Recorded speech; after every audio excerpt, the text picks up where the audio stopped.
Ba-da-ba-da-ba-ba. And just like that, everyone, we are back and we're live. It's a fantastic Friday in the afternoon. The sun shines shining brightly in Seattle, and that's always an exciting thing. So, there's a lot of folks on this call today. We've got a really, really cool show lined up. We're going to knock a couple of things out before our esteemed panel introduces themselves. So, we're going to knock a couple of house cleaning things out first. Brandon, what's shaking, my man? A couple things. I was going to say, I think this might be our last show of the summer, right? Is next Friday. We're officially into fall, I think. 22nd, something like that. I think so. So our last webinar live show of the summer 2020. Oh, man. Summer of 23. I could play a song to that. Oh, yeah. The other thing I was going to say is I'm impressed that your little intro tune, it's very consistent. Like it's really good. Cool. You should probably go trademark that. Of course it's consistent. Of course. That's what you have to have, that consistency. So people go, oh God, that sounds terrible, but I'm addicted to it now. It's a brand thing. That's right. Like that. If I did that, it'd be like signing my name. It'd be different every time. All right, Brandon. Well, we've got the intros coming up here, but before we do that, we've got two things to talk about briefly. We've got next show. This is show 36 coming up next week. We're excited to have Blair Pleasant on the call. Blair is she's the president of Confusion, super expert in the UCaaS, CCaaS space. We're going to have her on the call walking us through what's next in the space and how the communications industry is addressing where the consumer wants to go. So that's pretty exciting for our next show. Brandon, you've got something to give away. I'll be Vanna. Yeah, we got a Yealink BH71 Pro. There, it finally came into focus for me. That's it. Woo, there you go. Yeah, it's a nice little headset from Yealink. To win it, all you got to do is ask a good question that stumps us, or provide some kind of comment that generates an interesting discussion. And you got two Microsoft guys on here, so bring the best questions. Let's do it. When you get the headset, it'll blow. Just blow it off a little bit. It'll be just fine. Just kidding. You get a brand new and delivered to your door, everyone. All right. Well, our guests here from Microsoft, Jason and John, gentlemen, thanks for being on the show today. We're excited to talk about the local and state government market because, boy, they need services like Microsoft Teams Phone. They absolutely do. If you've ever needed some government assistance or if you need to call them for something, it's nice to have a solution like Teams in place. So why don't you guys introduce yourself and kick off the introductions for us? Sure. Yeah, I'll go first here because I think John can differentiate himself from there. So first, I want to say I'm pretty jealous of the sunlight. I don't have my camera pointed toward the windows, but if I did, you'd see that we are in Seattle mode today. And you're not. You're in Texas mode, seemingly. So a bit of jealousy there. But yeah, as a Teams technology specialist, we are all about communication, collaboration, all those different workloads wrapped up into Teams Phone. And so because this is the space from whence I came, most of my time is spent talking to customers about Teams Phone. How would it look if you moved to Teams Phone? Let's translate some use cases. Let's wrap some services around, which is where we start talking to folks like G12, right? That's most of what I'm responsible for. And of course, Copilot's a big part of the conversation now. Viva's a big part of the conversation. We're always talking about secure productivity, bringing in some of those security and compliance elements. But yeah, talking tech all day long with customers. Mr. Horner? So my name is John Horner. Basically dittoed everything Jason just said. We have the same role. Jason has a strong telephony background. That's where he came from. I am a SharePoint geek at heart, so I came from that and had to learn telephony. We always joke that the telephony people kind of tend to lose their hair. So I don't know how you keep yours, Rick, but mine is slowly going away since I started docking telephony with Jason. So I joke with everybody that I never had gray hair until I met my wife.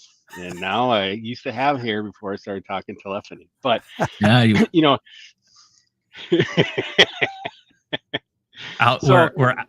outnumbering Rick Garcia with our receding hairlines.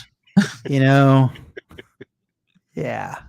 Yeah, there's a bit of jealousy if I'm honest. I haven't had hair since I was about 19. I just joined the Air Force, and the hair just sort of never came back. They buzzed it off at basic, and it just left me It forever. just So well, is that self-inflicted then? That's self-inflicted then, Jason. I mean, that's, I mean, I don't have too much room to complain. That's a fair assessment. I just, everybody says, "Oh, thank you for your service." And I'm like, the only thing I really lost was my hair. But and you no longer get to get on if you're not active. You don't get to get on the planes for, ahead of everyone else yet. Do you pre-boarding, right? Or do you? No? well, I mean, you gotta pay for it and be in one of those specific audiences, right? The World Traveler Gold or whatever. You know what I mean? You got to have one of those programs going. I will say my son joined the Coast Guard, and it was pretty funny because when I went to go pick him up from basic, he was so excited for them to announce for active military members, you can board first, and they they didn't do it, and they didn't call it out, so he didn't want to go up. He's like, "No, forget it, it's okay." Poor guy waited 3 months for that. A lot of airlines now say in uniform. Like, a Mhm. little stipulation on the end there. Okay. There you go. There you I'm go. not going to travel in uniform, but thanks. All right, John. So you help local and state government agencies move into the Microsoft Teams sort of ecosystem. Yeah, is there a focus on telephony, or is the whole ecosystem? It's the whole ecosystem. I mean, there's more and more as you'll find with state and local government agencies specifically, their telephony systems are kind of aging. So it's more prominent now that we talk telephony, but really it's it's the whole collaboration platform, the move to the cloud. Modernization is what we kind of like to talk about, because government entities tend to move at a slower pace when it comes to things like modernization. I think back to the beginning of the pandemic, and knock on wood, hopefully never have one again. But all these state and local government agencies were scrambling to, how do we allow people to work from home? Government was, you don't work from home when you work for the government. State and local governments, you go in the office every single day. Now they had to move home. So telephony from Teams has gotten an uplift there, because how do we enable that when they went home? Hey, let's stand them up in some Teams telephony. Make your laptop your office. Really, Yeah. it's your phone. It's everything you do. It doesn't matter if I'm sitting at home or if I'm in the office. There's a lot of things that Teams and telephony with Teams has really helped solve for those types of growing pains for government agencies, which is what I basically talk about every day.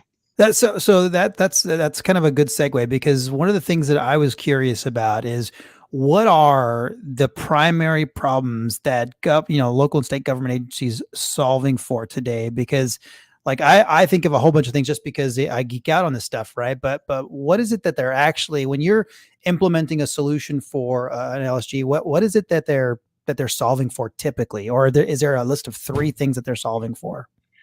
It's so wide, really. I mean, there's a lot of things that we're trying to do modernization of. So, some cities I work with, they're really going high tech, where they're putting chat bots and things on their websites to help with, help the public. Another thing is this concept of work from home or hybrid work. How do we do that? Allow them to do that. And there was a city in Arizona I visited in January, that they were thinking of building a completely brand new office because they'd expanded so big. What did the pandemic do for them? It realized they could function working from home as well. So rather than build a brand new multi-million-dollar office building, they revamped the one they had that was too small, updated, modernized it for things like hoteling and hot desking scenarios, where some people work from home 2-3 days a week and then come in the office the other time, and vice versa. So they're able to kind of save some money there by not build. They still spent money to revamp the office, but it was a fraction of what it would have cost to build this brand new building they were looking at. Oh man, that's cool. That's exciting to hear.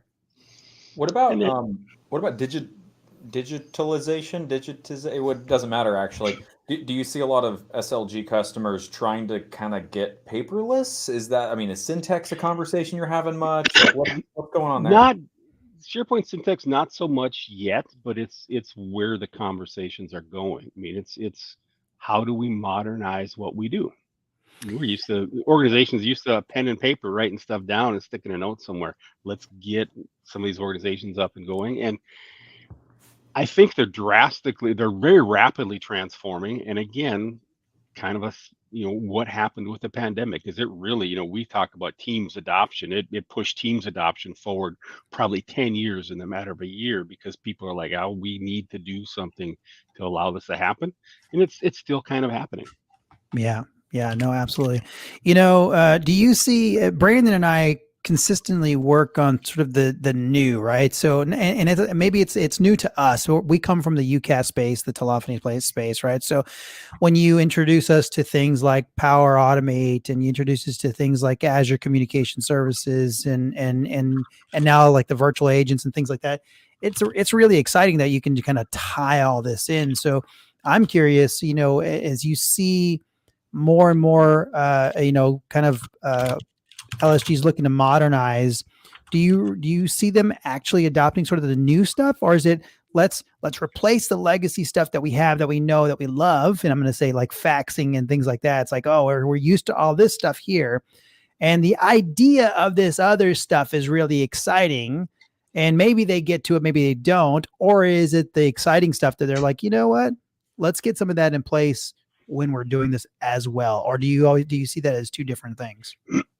It's really kind of a mix of both, if you think about it. The Power App world, Power Automate world, stuff like that, there's a lot of cities that are doing things with Power Apps for, grants and stuff like that. If the public is looking for a grant, how do we modernize that and really allow that? And then Teams comes into play to be able to help people be there and kind of work on those grants. Funny you brought up faxing, because state and local governments still live by fax. We try to modernize them, but it's just the old dog, new tricks kind of thing. And fax is that one thing that they're really not ready to give up yet. So from a telephony conversation, that becomes a big part of it, because, Teams is very much a digital platform. We don't really deal with the analog world of a fax anymore. So we want to try to get them to either modernize, or we have to find a different way to kind of service that system with them. Got it. I have a joke here, I feel like, but I'm sure you've all heard the joke about how eventually we're going to have Copilot summarizing 3 key points, or not summarizing, expanding 3 key points into this long drawn out email and send it. And then on the other end, the user receives it and Copilot condenses that back into 3 key points. 3 points. Yes. I'm just envisioning a world where one SLG authority is sending a fax from SharePoint through fax by email type solutions, right, to another SLG organization who receives it on their fax by email solution and runs a Power Automate flow to stuff it in the SharePoint. Like, what are we doing here? You know what I mean?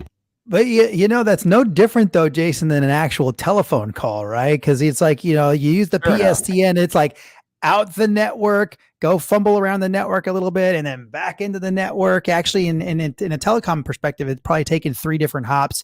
It used to be like 7 was the average. Brandon, you know this from a carrier to carrier to carrier to carrier before it got to the end user. Now I think there was this big push, 8 years ago or 5 years ago to have like a couple of hops only. So particularly to the mobile devices. So that's a bit quicker now, but it's no different than like going out to the PSTN and back in, right? It's like, what's interesting about the statement that you just made is something that Brandon and I have talked about, where is Teams so ubiquitous, at least in the business world, that it could one day be the de facto PSTN? I mean, yeah, customers are increasingly being sold more on the fact that Teams platform has value to add, right? Teams calls that are native Teams calls, no PSTN involved. It's being considered more and more a viable way to do calling, rather than just sort of a minor detail like, oh, you can also call people on Teams platform.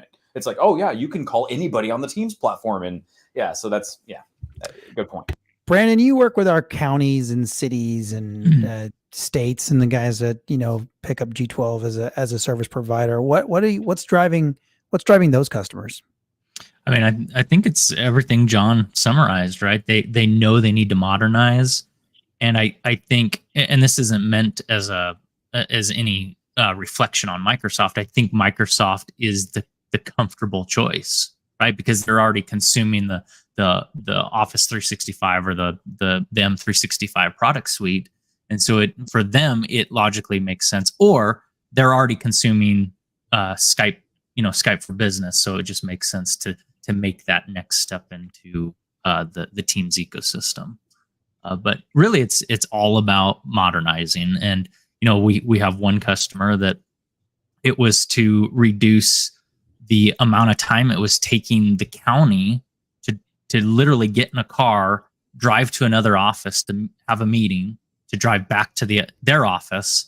And so reducing their meeting times by, like an hour in commuting, just by modernizing the way they did meetings.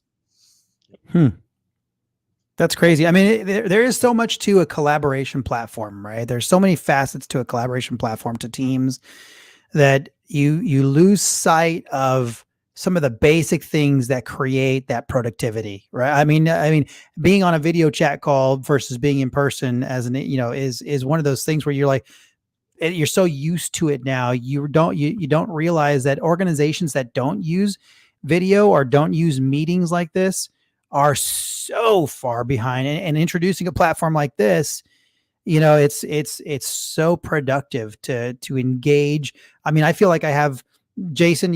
I've never met you in person, but we're like best buddies. I mean, it's like we have an opportunity to like create real relationships off of a collaboration platform. So you can see how cities and counties and other organizations benefit from the engagement, right? So Jason and I are on the same team. We've never met in person. Yeah, we've worked together nearly 3 years now. Never met you, sadly. There you go. And yeah, so it is pretty impressive, right? That you can go create these bonds and work via collaboration. So go ahead. Real quick, I think the other thing collaboration brings, I think it's probably started with your FaceTimes and whatnot in the iPhone world, but it's encouraging people to be more personable, right? On demand, right? So like, for instance, Rick, you and I, we typically always talk on video first, right? We're a video first mindset. And I think people, the more and more they do it, the more normal and the more expected it becomes, because it's just like, I shouldn't say just like, but it's similar to meeting in person versus removing, the image. And I always say this, it's easier to be disrespectful when there's a veil between you, where video kind of helps bring that veil down. It brings a lot more respectful, positive discussion versus, if you want to get at each other's throats, you're probably not going to do it as readily on video. Yeah, that's true. I mean, 100%. One of the things that strikes me as interesting about the LSG space is really the new stuff. I'm just so curious about the new, and I say the new stuff, I mean Power Automate and ACS, and I'm going to go there just because I want to kind of get some clarification on some things. In my opinion, right, there is there is the government agencies serve the public, right? They serve the public, so they are serving consumers. And so what's interesting is I think about all the automated self-service ways you could serve the consumers versus let me pick up a phone call and sit in a call queue for 35 minutes and get disconnected or whatever may be, right? And call back again. So those are the things that, starting out with your basic Microsoft Teams, I feel like Microsoft Teams is that hub for future engagement with your constituents, right? And those are the things where I go,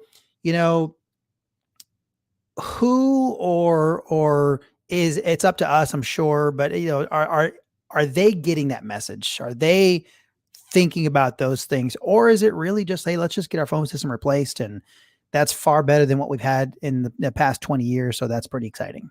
No, they're most definitely thinking about all of that. The pace is still slow. And some of it has to do with, government agencies' budget.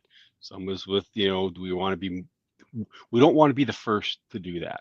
They don't necessarily want to be on the leading edge, if you will, all the time.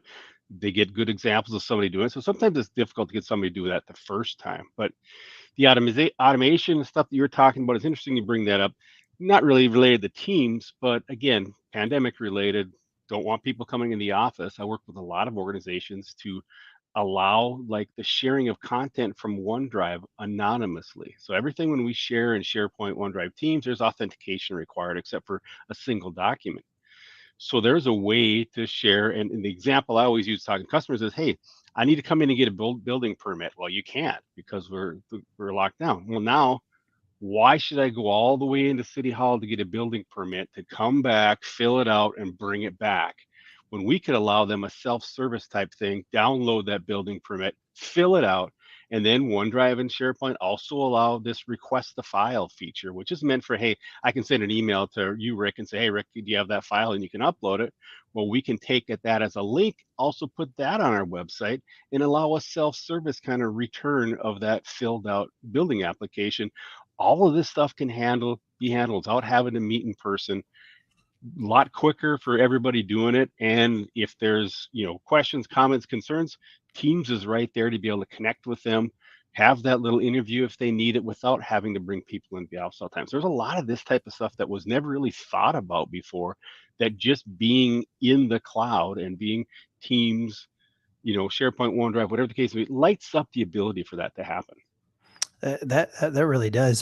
John, what are some things that, features? We talked about it a little bit before before the show. What are some of the things that you're hearing from that space that, hey, could we get this, or is this interesting to us, or who does this, et cetera? One of the things I've done a lot on the telephony side of things is, and it's really prevalent in government, especially in like law enforcement type stuff, some on-call scenarios, but everybody has that on-call scenario. And I kind of jokingly say, do you want to have to go in weekly and change the number that this on-call phone number forwards to, or have a list somewhere to say, no, Rick's on call this week, so you got to call him, not Brandon, kind of a thing. Or heaven forbid, do you have a cell phone that you physically hand off back and forth all the time? So I've got a number of organizations that we set up telephony with and use a call queue. It's maybe not the traditional use for a call queue. Call queue is, hey, we call help desk, whatever, and one of these people are going to answer, but we can set it up with attendant routing so everybody that's logged in, their phones ring. Well, that means the call people, they just manage it themselves. Jason, it's your week to be on call. I'm logging out of the queue. You log into the queue, and you get that. And Teams does a really good job at that. But one thing, Brandon, before you kind of jump in, that they're asking for now is texting capabilities. And Microsoft doesn't do that out of box, but a partner like G12 offers that capability. So, Brandon, go ahead. I kind of interrupted you there. No. I just had a thought on, or maybe it was a question on, when you're talking about on call, is the on call scenario you're describing? They're just logging in as a team, a Teams user into that queue, and they're receiving the after hours call to the Teams client, not necessarily its queue is set to forward out to a cell phone. Correct. It's not set to forward out to a cell phone. They log in. It may do it just like a regular call queue. You are an agent in that call queue. Okay. But by allowing them to manage, log in themselves out, I can still call the 555-1212 number to get the on call, and it just rings whoever's logged in at that point in time. I have this. We get some interesting requests around after hours. This is an interesting topic to me just because of that. Is customers that are stuck in kind of legacy mindsets where they're like, oh, I want to detect the missed call, or I want to detect the voicemail, then I want to trigger the outbound call. So curious if local government, state, local, whoever, have those same kind of conversations with you, and how are you able to kind of redirect their thinking? Interestingly enough, nobody's ever brought that up when I've kind of positioned this with them. They were just happy that I don't need to go into wherever else and change the phone number, or we can get away from having that cell phone we hand back and forth. I do get, because a call queue, if somebody, one of the options, when you don't address the call in in the right amount of time, you can send it forward over to a voicemail, which is why I like having a team on the back end of that call queue. Mm-hmm. Downfall of that is that you get that message saying, hey, there's a voicemail. An agent views it, responds, it doesn't trigger whether you tell the other agents that somebody's already responded to this voicemail. So there's some Right. power automate flows and things that we can kind of do to do that. But that's probably one of the biggest downfalls of that. I do have one customer I'm working with, not on Teams for telephony. They're using this for their after hours. If they miss, what do? They forward it back to their current, if somebody doesn't answer the call in a timely manner, they forward it back to their current telephony system to leave a voicemail, which will then send, emails out to others. I'm working with them on, hey, let's just kind of, bring this all into Teams, but Yeah. baby steps.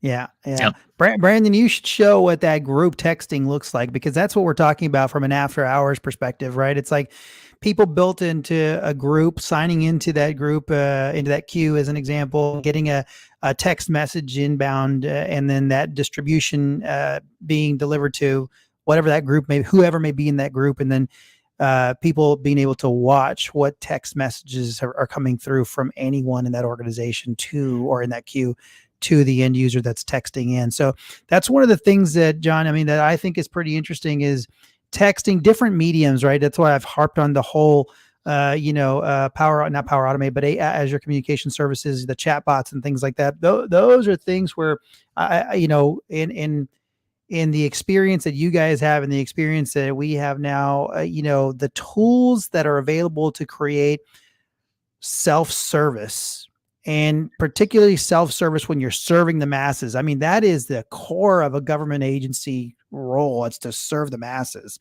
And you'd think that they'd be at the forefront of making sure they build these tools. It's actually exciting to hear that they're actually talking about it and thinking about it, because I think, we all think about government agencies. We don't think about the most progressive organizations out there, right?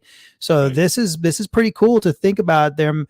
Like, hey, they're implementing this, they're implementing that, they're thinking about these things, as they're moving their legacy telecom services into the Microsoft Teams environment and ecosystem. And the texting thing, that's interesting, because we talk a lot. I mean, a lot of organizations are always looking at what's the best way to communicate with their users. Hey, is it Teams? Is it email? Is it Viva Engage, which is what we used to call Yammer's being rebranded at? Is it? Well, yes, it's all of those things. But what we tend to talk to them is, don't settle on one and make your users have to go to what you want them, where you want them to see the messaging. Send it to the multiple platforms and meet them where they work. If there's somebody who works in Teams a lot, make sure that communication's in Teams. If they're in Yammer or Viva, or that, make sure that communication's there, which is what's very powerful about this, the texting capabilities that you guys offer, is that, do I need to require you to make a phone call, or could I just text it? And I've for years, I've had government organizations, especially law enforcement agencies, wanting to have a text a crime type scenario. Oh, wow. That's cool. There's everybody always got a hotline. Call the hotline. Some people don't want to call the hotline, whether they don't want to, be identified or what. Texting is just more easy for them to do. Stuff like this allows that type of stuff to happen, which is what they've been looking for years. What a cool program that would be. I mean, that's a great like that. What just from a conceptual perspective, being able to, if you're witnessing a crime, if there is something like that, and you're like, you don't necessarily want to be involved in anything. You just see something, you're like, look at this. This is going on. Someone's breaking into a car. Snap, snap, Yep. snap. Picture. Off you go to law enforcement, and you've got a text to crime sort of solution, and it's instant. And if they're living in Teams on the other side, maybe you have a group of people that is Yes. your crime sort of identification group, dispatch, if you will, right? You've got dispatched in there. What a simple solution to really create, I wouldn't call it public productivity, but public sort of, Access. access to law enforcement, or access to reporting, where it's not intrusive to them. It's not, you ever been around an accident, you have an accident, or you've been around an accident, you aren't the people in there, but you're sticking around to give a statement of, who crossed the red line and all this stuff. Right. And what a big, massive hassle that is, to have to be part of it's terrible that people are going to crash, but you're not part of that thing. But you're sitting there dedicating your time. So being able to identify That's what a cool program that is. There's so many different things like that that seem pretty cool. Or even think about, hey, call the road department. Hey, there's a huge pothole on 2nd and Main you need to fix. Okay, great. They got the message. If you send a text with a picture of this pothole that happens to be 3 feet wide and 2 feet deep, they're going to go, oh, somebody's got to get over there right away. Right. Oh, that's interesting. Brandon, you got the text thing up. Brandon, are you going to show us the group text thing here? Yeah. He's saying yes. If you guys ever let me talk, I will. Yeah, no, it was a good scenario. So now let's see if I can. Oh yeah. So I just sent in a message. The beauty of this SMS setup is I can maintain my own personal SMS number on my team's account under my own texting app. And then what we then support is you create any Teams group that you want, Teams team that you want, add the members that you want, and you embed our SMS application into that. And now anyone that's a member of that application can view, interact with, respond to the text threads that go on. So like what I did is I texted in as if, report a crime, and sent this message. Just saw a guy slash a tire on 34th and Garcia Avenue. The guy's wearing a black shirt that says "Path to Teams." Has gray hair. That's right. But he has hair. But he has hair. And I don't have a picture of Garcia to send into. But you could also attach an image or a video if that's what you needed to do or wanted to do. Man, that's cool. And then if people respond, we are on our way. You'll see who responds. I know this is really small on the screen, but anyone in the team can respond, and it tells you the name of the person who responded. So let's say you're a group of officers. You're all going to see that, Officer Jerry responded, but maybe Officer Bob wants to say something as well. So you can have internal collaboration at the same time as you're communicating externally with your outside source. John, with your experience in the space here, I'm curious. So just that text a crime and the pothole thing, you could probably come up with 20 different sort of programs that cities and counties could adopt, or that you've seen already, adopted in, maybe it's progressive, kind of cities and counties that have, more advanced programs and things like that. You could probably stamp those things out and show use cases for all of them. Oh yeah. And these state and local government agencies will still come up with ideas that I haven't thought of. We go, oh, we could use it for this. And because when you get them thinking about doing something like this, they always have an idea of, oh, yes, we could use it in this and this and this. But sometimes the big thing is just like get them thinking, I don't know if I like thinking the term thinking outside the box, but yes, get them thinking about outside the box. We're all, as human beings, we are creatures of habits. We're used to doing things the way we do them. We don't necessarily look for a better way to do them unless we're really tired of the way we're doing them now. If it ain't broke, don't fix it. Well, just because it's not broke doesn't mean that there's not a better way to do it. But we don't always look for better ways because of what we're doing now is satisfies us. But once you get that carrot out there, they'll come up with their own ideas of, oh, yes, we could use this way and that way. And That's good stuff. That's good stuff. On Jason, that SMS. Real quick on that SMS, there's no limit to how many teams you can enable SMS on, right? It's just limited to how many numbers do you want to enable SMS on. Right. Yeah, SMS is interesting everywhere, but what I find fascinating about SLG is SLGs are more beholden to their constituents. You said it earlier, Rick, right? There's a greater sense of accountability almost, right? They need to be more accessible to the citizens, and every department in an SLG is essentially customer facing, right? You think about Microsoft, not everybody at Microsoft talks to customers. I mean, a lot of us do, but in a state and local government type authority, you've got sheriff's offices and you've got public water organizations. I don't know, John, you can name a whole lot more than I can, but they're all really there for the constituents. And so being more accessible to constituents makes SMS even more valuable to me in the SLG space than even in the corporate commercial space. It's just really interesting. And it's really and you could correct me if I'm wrong, but again, the SLG space here is we're talking North America or U.S. only because these channels that we're texting as an example isn't a massive channel out in Europe and different countries, right? Right. In North America, we've really adopted SMS as the number 2 sort of channel. We won't count email in that channel just yet, but the number 2 sort of immediate channel versus a phone call. There's a text message because chat bots and messaging as an example, I've been around a long time, haven't really, I think, gained sort of the traction that I think they're about to come into. I think they're about to come into, the next, 5 years where self-service and chat or messaging first become really, really not dominant, but really kind of elevated on the scale, right? Well, Right behind a phone call.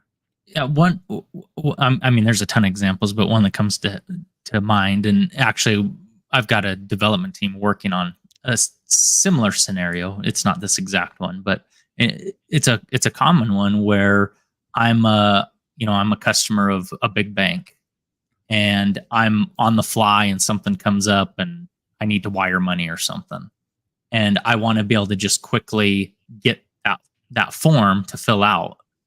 How nice would it be to just text a number? And I know some banks do this, but text a number and it shoots you the link for that form. So you can just go grab it. You don't have to search for it. You don't have to try to find it.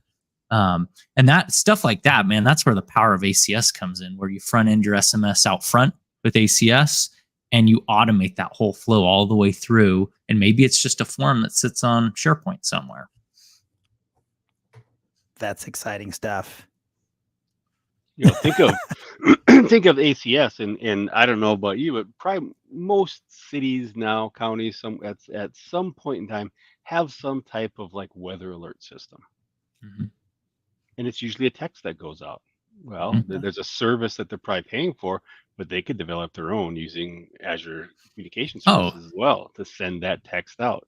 Yeah, we've got schools that want to know if they could just text a Teams channel and it does that SMS blast. So again, that's stuff that we're looking at doing as just another value add to what Teams already brings to its ecosystem.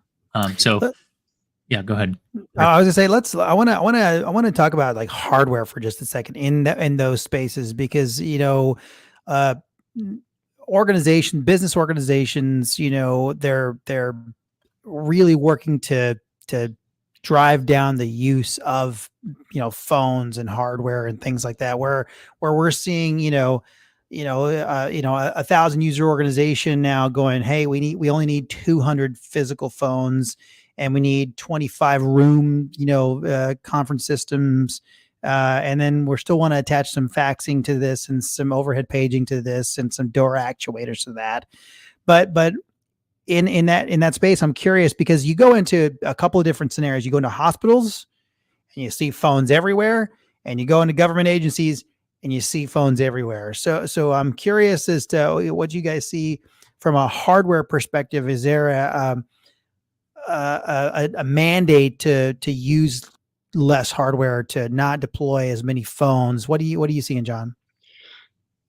I don't want to say there's a mandate, but there is thought process around that. But the user base is really what drives that. Does the user want to? And state and local government agencies have more mature people working there who are used to having phones, and they don't want to get rid of them. I always tell the story. I think back to the days at Microsoft when I had a phone. What was the first thing I did? I plugged the headset into it so I didn't have to have my hand tied up holding the phone. Why not just cut out the middleman entirely and go off the Teams client? Now there's always going to be use cases where it's needed, front desk, different scenarios where it's needed, but more and more these organizations are coming around to the thought of, especially again, I hate to go back to the pandemic again, but it really transformed government space a lot, is that we all of a sudden had to go back, work from home. I'm not going to pick up my phone off the desk and take it home. I could, if it's a Teams phone, you can plug it into your internet at home, still going to make that connection, but you're not going to do that. You're going to go home and work with your headset. Why not do that in the office? Yeah, yeah, but no, exactly. I'm like, I was thinking the same thing, Matt. I was like, that was a really nice way to say it. That was fantastic. That was great. John was just trying not to offend you, Rick, with I that know, foxy hair. all the grays, all the grays. Well, since you guys bring this up, that's interesting though, right? Because as there's this point here where the self-service and messaging technology is advancing and making things simpler up front, but you're also seeing a generational sort of changeover at the same time.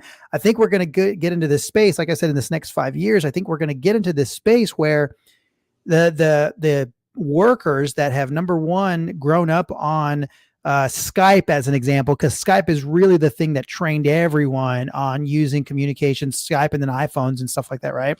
FaceTime. That's really what's trained people to be able to have that accessibility, that visual sort of communication, right? You're going to see this changeover in the people that are buying the technology and obviously the people that are using the technology, because now the constituents, let's just say 4 cities and counties, are now not more mature, but they're in their heyday or something. They're at an age where things are going on. They're in their prime. They're in their prime. Things are going on, and they're used to and have grown up with that. So they can identify. They'll identify with the changes that group is making and go, and that'll be the first thing they look to is self-service and messaging, right? Yep. So it is an interesting space we're going into where I think dial tone. I was at a bit of a startup mixer in the Bay Area last week. Okay. And it was pretty interesting because they said, "What do you do?" And I'm like, "Well, I do voice for Teams." And they're like, "What do you mean voice for Teams?" I like dial tone for Teams and phone. And they're like, "Does that still exist?"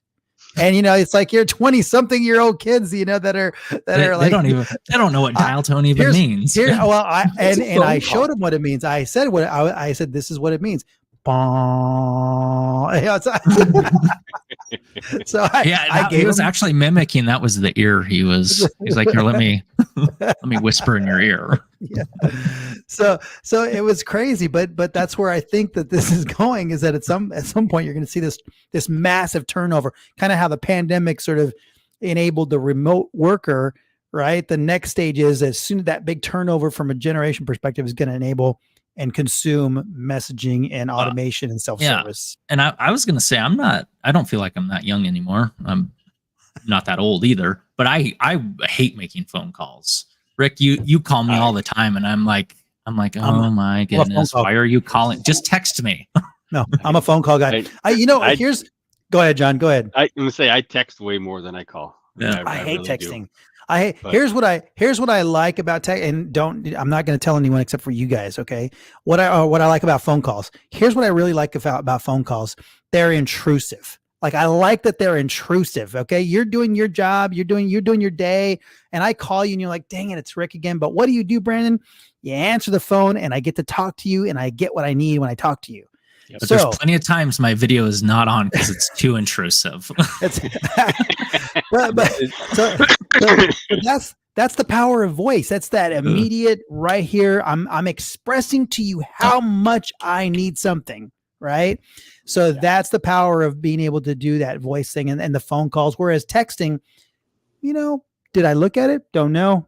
Do I want to respond? Don't know.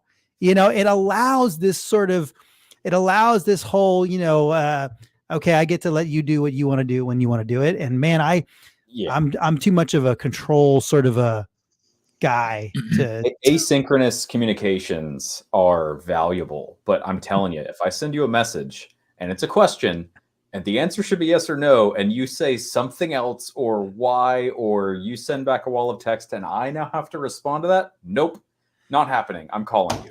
Boom. Let's talk this out. Yeah. I'm right with you there. So we do this all the time internally. We're having chats on Teams, ping this, and eventually somebody will just call that group. I'm sick of typing. So hang on a Mhm. second. Yep. So what you're saying, what I just heard now is Microsoft is creating the problem to sell more Copilot to reduce that problem. I mean, Is that I just heard it right from you guys, right from Microsoft. Kidding, everyone. Kidding. these GPU farms aren't going to buy themselves. That's Rick. right. The GPUs, that was on our call at 7 a.m. this morning. The GPUs aren't cheap either. Okay, that's pretty fun. This is a pretty fun conversation. So, all right, Brandon, what have you got for the government team? Got for John? Yeah, I mean, I think so far what we've talked about is all pretty good stuff. I guess my off the cuff question is, what's maybe one of the most interesting things you've worked on in that space? You know, could have been a creative solution or just in general project. Like, what's one of the funnest ones you've done, Oh, or interesting ones, or challenging ones? Not to put you on the spot. No, that's great. That's a good question. I wanted to ask that. That was a great question. And after you answer that, I'm going to ask you about a tenant console for SLG. So just cue that up in your brain. Okay. A tenant console, and I've got a faxing one. So we'll a tenant console faxing and Brandon's question. I don't know if I could say. I mean, it's just there's a lot of things I'm doing, and some things I'm doing I can't talk about. So that's another thing. That's some of the really exciting things I can't really talk about. But I will say that probably the one thing that I think is going to have some good impact, and it was complex the way they wanted to have it set up, is working with the after hours call scenario for a large police department where they had 27 different after hours on call things that they wanted to get set up and using that call queue. But then they really wanted to also, because it's important that you actually answer these after hour calls. So then they would forward over to another call queue that had supervisors in it. And if heaven forbid nobody answered there, we're forwarding over to a different telephony system to take a voicemail and alert some people. So there's some little things to kind of step and walk through kind of there that was kind of complex, and was interesting to kind of do and help them and really see them grasp and understand the concepts after walking them through doing a couple of times. They go, oh, this isn't so hard. I'm like, yeah, I told you it wasn't hard at all. It's one of the easiest things you can do is set this stuff up. Which kind of brings me to a thing I wanted to bring up too, is that a lot of organizations really think, oh, we're in government, we're in that GCC tenant, that means it's more difficult. No, it's not any more difficult than doing in a commercial tenant when we're talking about telephony. There are other things, because there's we have to go through a FedRAMP audit excuse me, and get the authority to operate before we push features into a government tenant.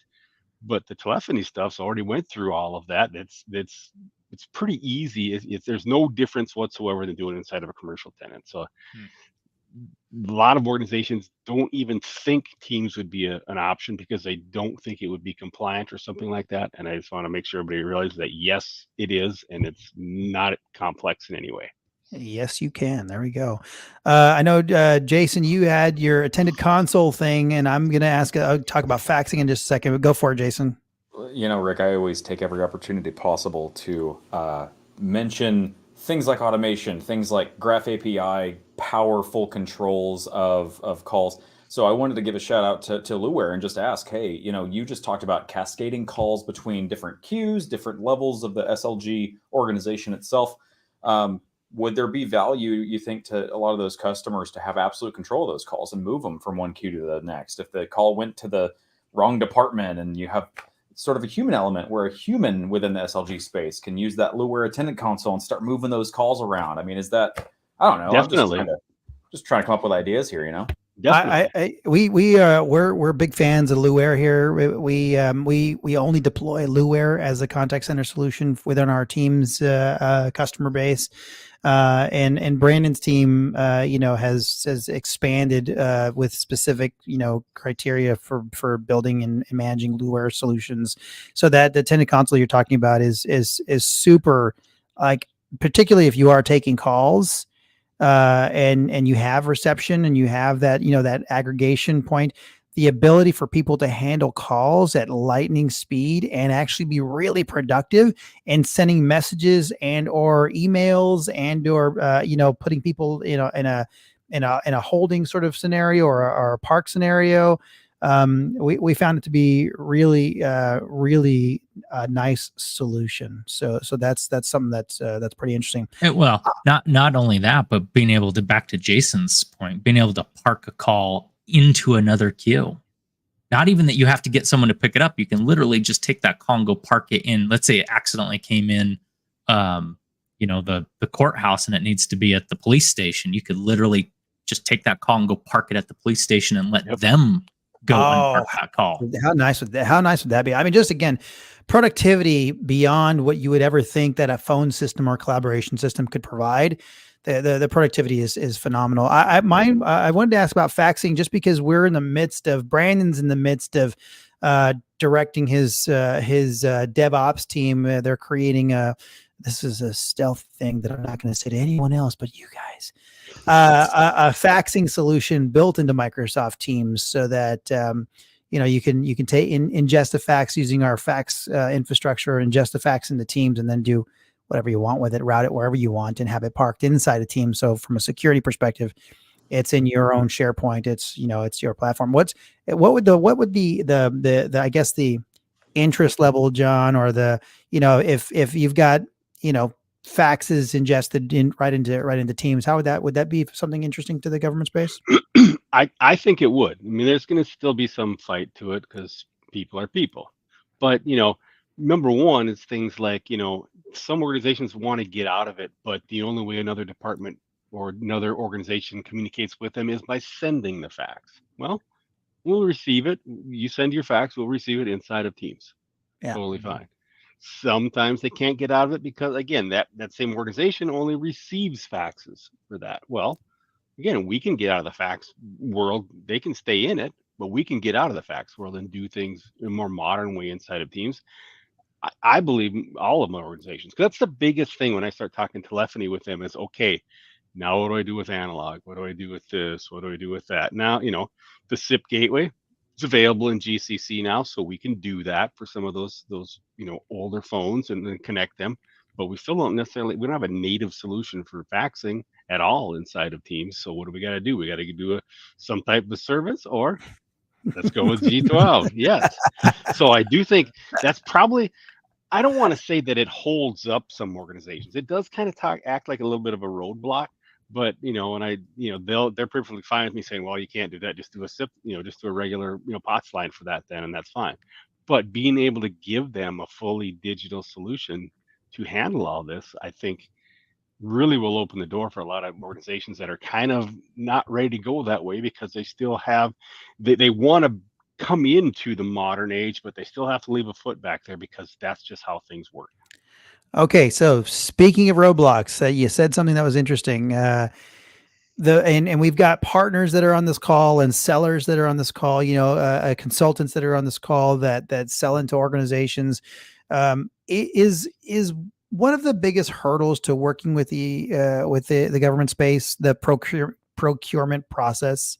Does that become is that a hurdle to them migrating? Is that getting the right people to engage in the right solution by documenting what they actually want, and is it the right thing? Do they know what they want, and can they kind of translate that into a real sort of RFP? Is that I'm curious of what the procurement process is. Is that a big hurdle?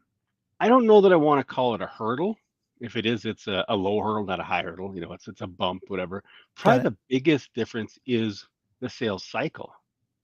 They move at a slower pace, and they all need to go, they're a government organization. They're serving the public. They need to go in front of a board and say, this is the kind of money we're looking at spending in 2 months, 3 months, 4 months down the road. Are we okay? Do we get the approval to spend that? So it's a longer sales cycle, which can be kind of thought of as a hurdle, but really not. It's a longer cycle. We have to they think farther ahead, and they have to think farther ahead than most, commercial organizations. They can be ready to go, hey, I like this. I want to move today. I want to go now.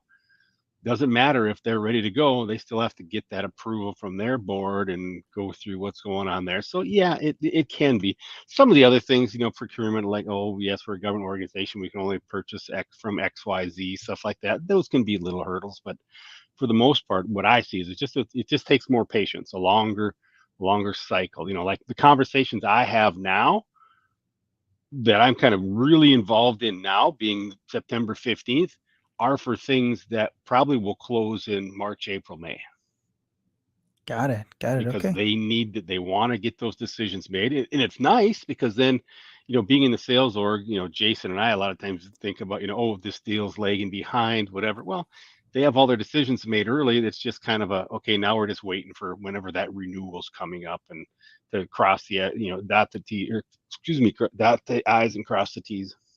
Got it. Okay, so you guys have a unveiling Microsoft 365 webinar coming up, right? Is it Yes. what is that, John? Why don't you tell our audience what that is? We put a link in our YouTube thing. I haven't put one in the on the LinkedIn sort of channel just yet. But tell us what's coming up in that webinar. What are you guys going to cover, and who should attend? Okay. So, well, really anybody can attend if they want. What it's geared toward more so is educating people on what is Office 365, what is Microsoft 365, what are the features there, why would you want to? And it's all about what we call secure productivity. We want to be product, we want to be secure. For decades, those always seem to be at odds. And they maybe are still a little bit, but especially now in the cloud age, we have to be secure with our productivity. There's no siloed on premises. You got to be inside my network to do things. We're in the cloud. We're trying to access from everywhere. So we're really going to go out. It's kind of a 6-part series that we've kind of developed. And the first one is just going to be an all-up introduction. And then in other ones, we're going to dive into, identity pieces and in securing your identity and your data with Entra Identity and with Azure Information Protection. And then we'll dive into, securing your endpoints and Windows Enterprise as a secure platform there, and talk about that.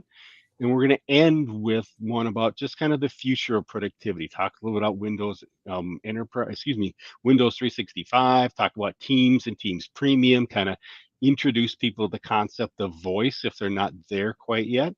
And talk about Copilot, which is kind of coming down the road. And we're going to sprinkle in a couple of podcast-like sessions like this, where they're less presentation and more conversation around identity and around, Windows Enterprise and the benefits of that. So really anybody can join, but we're kind of, it's geared more towards those people that have either dipped their toes into the cloud with Office 365 and what could Microsoft bring them, or those customers that haven't even kind of dipped their toes in yet. They're just thinking about it. Educate them on what's available in the cloud, how it can help them be more productive and more secure. Okay. All right. And the link is already on the YouTube channel. It's going to be, we'll post it to our LinkedIn sort of channel here for the show. So we'll put that link in there, and that is September 20th, 2023, 1 p.m. to 2:30 p.m. Central Time. And that's going to be the first one. Is that the first one, John? That's the first kickoff one. Yep. And the registration link would be for the first one. So if you join the first one, we'll give you the registration links for all the rest of them. For the next 6-part series on introducing Microsoft Teams. Is it just out of curiosity, is your intended audience that government space, or is the intended audience just anyone? I know anyone can attend, but who's the intended audience? It's really anyone. It just so happens, because I work so much in the government space, about half of our current registrations are from the government space. So I will have a government spin a little bit on it where it need be, but anybody can really attend. Okay. That's awesome. Well, we're big fans of attending other organizations or other people's webinars and podcasts. So we can gather sort of information and research and ideas and bring them to Everything Teams Phone Live. So John, I want to tell you, this has been a really fun discussion. It's been exciting to learn about some of the things that some of the cities and counties are doing, where their mindset is at, some of the programs that you just kind of throw out there, just kind of like, hey, you could do this, you could do that. Seeing the different scenarios, or understanding the different scenarios where they could utilize Teams, the Teams ecosystem, Teams Phone, Teams ecosystem, and sharing it with our audience. This has been such a like I said, just a really fun discussion. So I want to thank you very much for your time and expertise and experience and sharing with us here. So Thank you very much. If at any point you want to come back to Everything Teams Phone Live and a different episode, you let us know, because Jason and Doug and the team have all been really fun to have on, because you guys see this every day. We see, customers every single day, and bringing sort of best practices and ideas and how people are solving different solutions, different problems to help our customers is always really, really fun. So thanks for hanging with us for an hour. We reached the top of the hour. Brandon, why don't you send us off, buddy?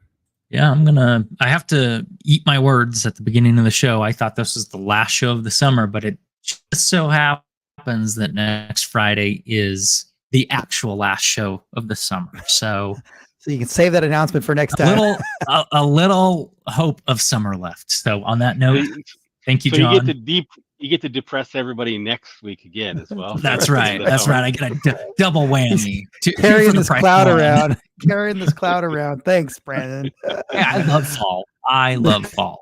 But yeah, no, John, appreciate it.